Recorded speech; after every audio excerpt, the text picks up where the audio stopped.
Welcome back, everyone. If you're tackling your CTA or gearing up for those SAICA board exams, you already know the South African Income Tax Act is, well, it's a beast. But today, we're going to tame it. Welcome to the definitive explainer on literally the most crucial distinction in our tax law, revenue versus capital. Master this, and you unlock the entire gross income definition. We're going deep today, University Masterclass level, to give you exactly what you need for exam day. All right, let's glance at our roadmap. We're running through core principles, the subjective and objective tests, specific transaction rules, a fully worked barter example, and finally, your ultimate 6-step exam technique. Let's get into it. Okay, so here's the absolute kicker right off the bat. The word capital is actually never defined in the Income Tax Act. Now, seriously, we have to rely entirely on a century of case law. We care about this distinction because capital amounts enjoy a much lower effective tax rate. But, and listen up because you have to write this down in your exams, under Section 102 of the Tax Administration Act, the burden of proof is 100% on you, the taxpayer. You've got to prove it to SARS. Oh, and as the Piaget Limited case laid down, an amount has to be either revenue or capital. It can never, ever be neither. Since we don't have a strict definition, we lean on some classic, basic tests.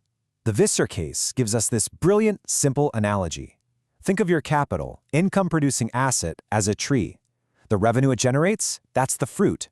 You sell the tree, that's capital. You sell the fruit, that's revenue. It's an absolutely essential starting point for your exam logic. Now, Visser gives us the tree and the fruit, right? But the George Forest timber case brings in a slightly different angle, fixed capital versus floating capital. Fixed capital stays intact to produce fresh wealth. Think of an oven and a bakery. That's capital. Floating capital, though, is totally consumed or disappears during production, like the flour you bake with. If you sell floating capital, well, that's revenue. But here's the problem. These basic tests, they aren't foolproof. They have major limitations in complex, modern transactions. I mean, you can't exactly look at a complicated derivative or digital asset and ask, hey, is this a tree or an oven, right? So what's our ultimate deciding factor? It's the subjective intention of the taxpayer. That is our primary test. So how on earth do we figure out intention? Well, for natural persons, we just look at their ipse dixit, which is just a fancy Latin way of saying what the taxpayer says their intention was. But companies don't have brains, right? They can't speak. So for companies, we dive into documentary evidence. According to Richmond Estates, you look at the formal and informal acts of the directors. Or if the directors aren't really running the show, you look for the controlling minds, like a management committee. And we get that rule from Capstone 556. At the end of the day, you're hunting for one of two things: an intention to hold as an investment, which equals capital, or an intention to start a scheme of profit-making, which means revenue. To really nail this in an exam, you've got to treat the asset like it's on a timeline. You have to test intention at 3 very specific moments: at the exact second of acquisition, during the holding period, and right up to the moment of disposal. You're asking, did the intention stay the same or did it actually change? Let's dive into the core case law for that very first moment, acquisition. Stott is huge here. It tells us initial intention is conclusive unless you can prove it changed. But Pick and Pay comes in with a massive warning. If you acquire an asset as part of a business operation carrying out a scheme of profit-making, bam, instantly revenue. What if the taxpayer is just totally confused and has mixed intentions? Well, the Levy case says we look for the dominant intention. And if there isn't one, it defaults to revenue. Similarly, the Nussbaum case warns us that if you pursue dual intentions simultaneously, you're landing straight in revenue territory. Okay, so what happens during the holding period? This trips students up all the time. Listen closely. Just deciding to sell your asset at a profit does not ruin your capital status. That's the John Bell case, and Stott backs this up. Subdividing your land just to sell it at its absolute best advantage is completely fine. You are totally allowed to maximize the return on your capital asset. Also, look at Richmond Estates. Intention can actually change from revenue to capital, as long as you've actually implemented that change. Oh, and if you're using a realization company, remember Founders Hill. It only inherits that capital status if there's a real, solid justification for it. But beware. This brings us to the ultimate trap, the Natal Estates principle. If your activities to sell that asset get so extensive and so incredibly businesslike that you cross the Rubicon and embark on an actual profit-making scheme, you've ruined your capital intention.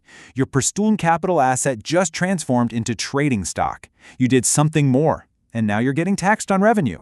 Now, Since SARs and the courts aren't just going to blindly trust whatever the taxpayer says, we have to apply the objective test. This is where you actually rack up marks in your exam. You need to check the objective facts to see if they back up the taxpayer's story. Did they hold the asset for 10 years or 10 days? Are they flipping similar stuff all the time? How do they finance it? Was it a short-term loan? What's the main nature of their business? You have to match these real-world objective facts and documents against what the taxpayer is claiming. Beyond just normal assets, we've got specific transaction rules mapped out by case law. Take damages and compensation. Burma Steamship gives us a beautifully simple test. Does the payout fill a hole in your profits? If yes, it's revenue. Or, does it repair a hole in your income-producing structure? If yes, it's capital. W.J. Fury and Stellenbosch Farmers Winery use the exact same logic. For other things, selling goodwill or IP is usually capital unless it's part of a profit-making scheme. Production subsidies, revenue. Fixed asset subsidies, capital. And remember, a restraint of trade is technically the sterilization of a capital asset, but it gets sucked into gross income anyway through specific inclusions in paragraphs CA and CB. Moving on, inheritances are generally fortuitous gains, making them capital. Interest? That's always the revenue fruit to the capital loan tree. Gambling is capital if it's just a hobby, but revenue if you're running a systematic business. And for shares, always double-check if that Section 9C3 or Safe Harbor rule applies. Finally, I really want you to focus on the Nell case with Krugerrands. Because a Krugerrand yields no fruit, no interest, no dividend, SARS absolutely loves to argue it's held for a scheme of profit-making. But Nell proves that if you bought it for a long-term investment and you are forced to sell it strictly because of sudden, unexpected financial pressure, your capital classification is perfectly safe. All right, let's actually put this to the test. Let's look at a realistic exam scenario. Picture Mr. Light. He runs a lighting store. He takes a chandelier right out of his trading stock, worth 45 grand, and he barters it with Mrs. Neon for a brand new flat-screen TV worth 50 grand. So, is there an amount to include in gross income for Mr. Light? And is it revenue or capital? Let's break down exactly how you score the marks for this in the exam hall. Here is your model answer structure. Step 1. Apply the Brummeria Renaissance case. The TV is corporeal property with an ascertainable money value, meaning an amount of 50,000 rand exists. Boom, 1 mark. Next, state the Butcher Bros case. The onus is actually on SARS to prove this amount was received. 1 mark. Then you hit the quid pro quo principle. The TV was received in exchange for his trading stock. Because it was swapped for trading stock, this is an active scheme of profit-making. It's not some fortuitous gift. Therefore, it's revenue in nature. Your final conclusion? The full 50,000 rand market value of the TV goes straight into gross income. Full marks. When you're sitting in that exam, staring down a massive 40-mark integrated question, you have got to use this 6-step structure. It is your absolute secret weapon. Start general. Hit the Section 102 burden of proof. Then outline the subjective intention of the taxpayer. Break that down into intention at acquisition, and then test for any change, always checking if someone crossed the Rubicon. Step 5, rigorously apply those objective facts from the scenario to see if they corroborate the story. And Step 6, always bring it home with a firm conclusion on a balance of probabilities. Do this, and you will squeeze every single mark out of the examiner. Okay, let's do a quick revision checklist to bring it all together. If your answer hits the burden of proof, if you correctly pinpoint the controlling mind of the company, and if you flawlessly map the subjective intention cases against the objective facts, you are cruising toward a distinction. Just don't let the nuances of Natal Estates or the Nell case catch you slipping. We've conquered the law as it stands today, and you are officially prepped for your board exams.